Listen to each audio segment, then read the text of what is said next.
Seri selanjutnya kawasan Lembah Anai. Kawasan seri berlanjut. Saya lagi banyak dapat konten. Kali ini kita akan membuat tema lah. Kawasan jalur Lembah Anai ini. Temanya yaitu sejarah jalur Lembah Anai. Like a bird on a tree, I'm just sitting here. I got time, it's clear to see. From up here, the world seems small. Oke. We can sit. Ini adalah jalur Lembah Anai. Cuaca sekarang cukup bagus, cerah. Namun 2 hari belakangan ini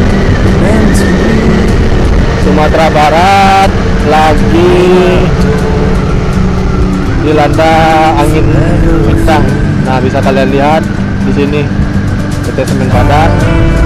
Nah, ini adalah tapal batas antara Kabupaten Padang Pariaman dengan Kabupaten Tanah Datar. Nah, ini dia Luhak Nantuo, Tanah Datar. Nah, ini yang bisa kalian lihat. Anginnya keras sekali. Kawasan Lembah Anai,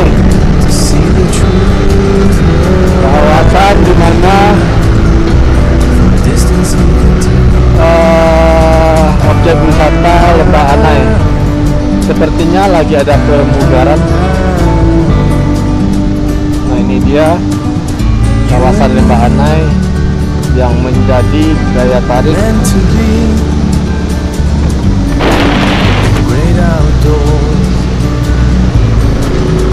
Lembah Anai, cagar budaya, kawasan cagar alam Lembah Anai.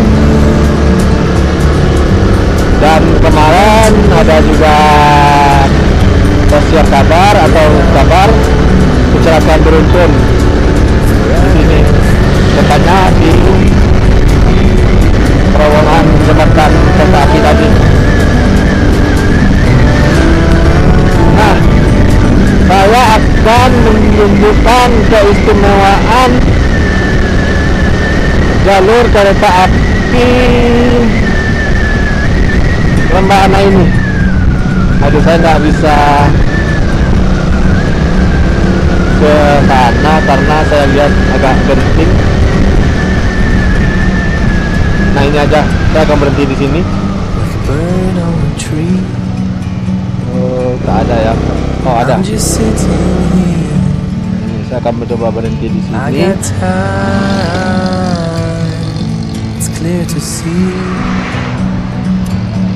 Nah, kalian bisa lihat di sini jalur kereta apinya memakai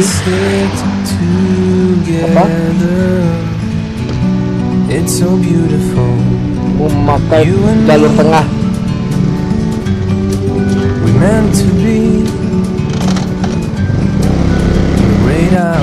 Kenapa saya? Bentar.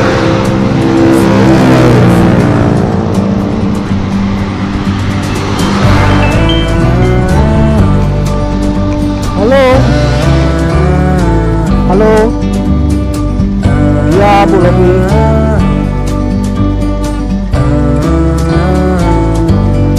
Oh, udah deh kayaknya.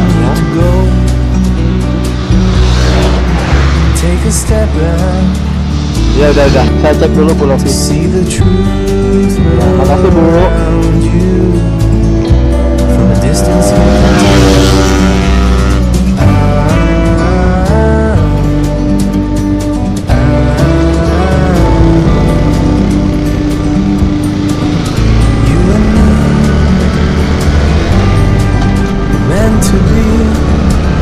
Nah, kalian lihat sebelah kanan, yaitu ada pemandian alam.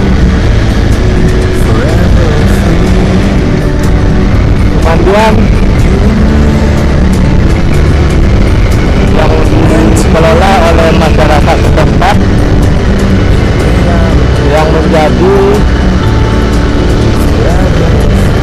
tujuan wisata alam bagi masyarakat Sumatera Barat karena masih pagi, belum ada pengunjung dan juga airnya tergolong sejuk genangan dingin.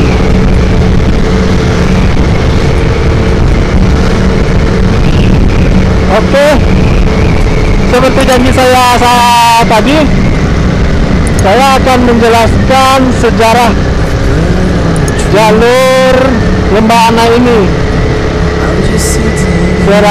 Sambil kalian menikmati pemandangan indahnya jalur Lembah Anai.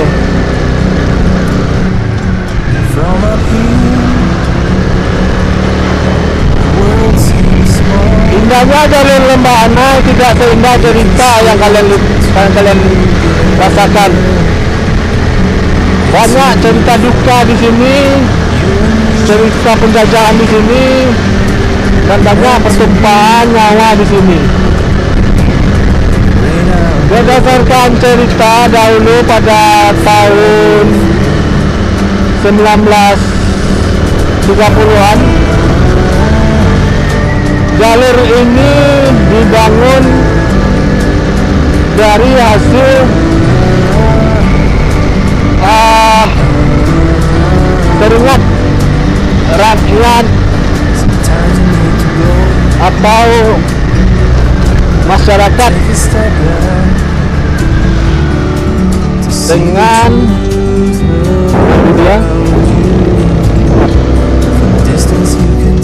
tugu peringatan pembantaian masyarakat di daerah ini. Saya lanjut. Sebentar, saya akan melewati tikungan tajam di layang. Kalau di jalur Solo kalian ada Jalawi, ini adalah di layang Karyang. Bentar, karena ini membutuhkan konsentrasi. Kalau salah sedikit akan miss. Apalagi motor-motor yang tidak kuat nanjak. Oke, kita lanjut secara Lembah Anai. Lembah Anai ini dibangun hasil kerja paksa atau rodi, istilah di zaman Belanda, di mana mempekerjakan masyarakat yang tidak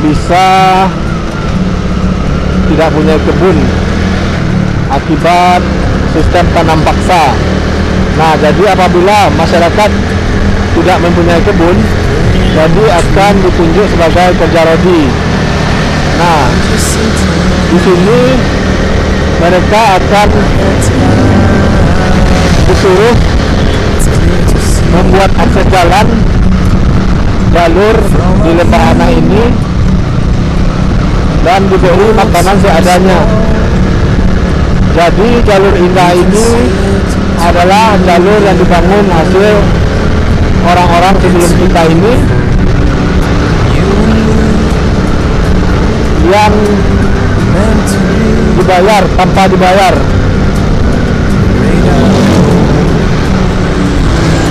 Dan kadang di sini banyak berjatuhan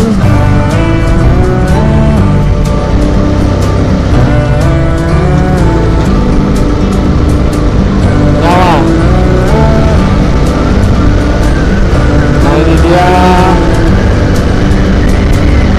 kapal batas jembatan merah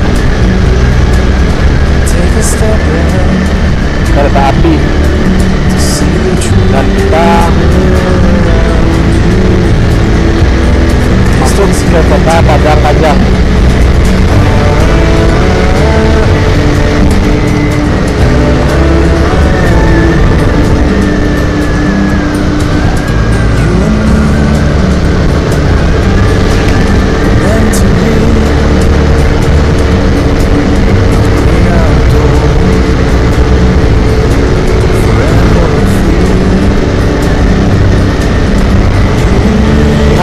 Kawasan Silayang sendiri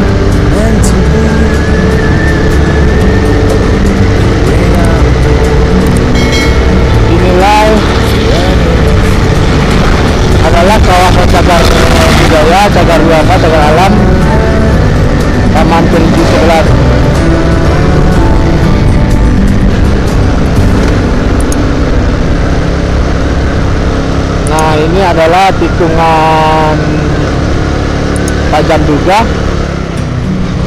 di kawasan Lembah Anai. Nah, jadi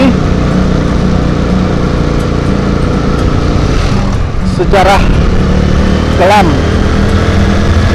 Lembah Anai ini adalah sejarah kerja rodi masyarakat.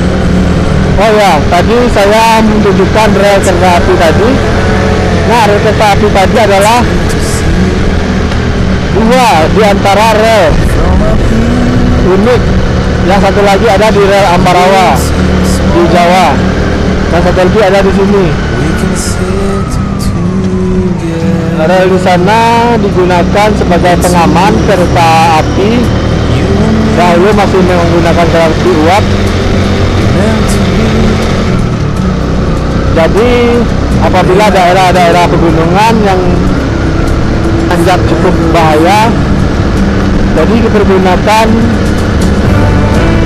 bantalan-bantalan tengah pengaman yang tadi.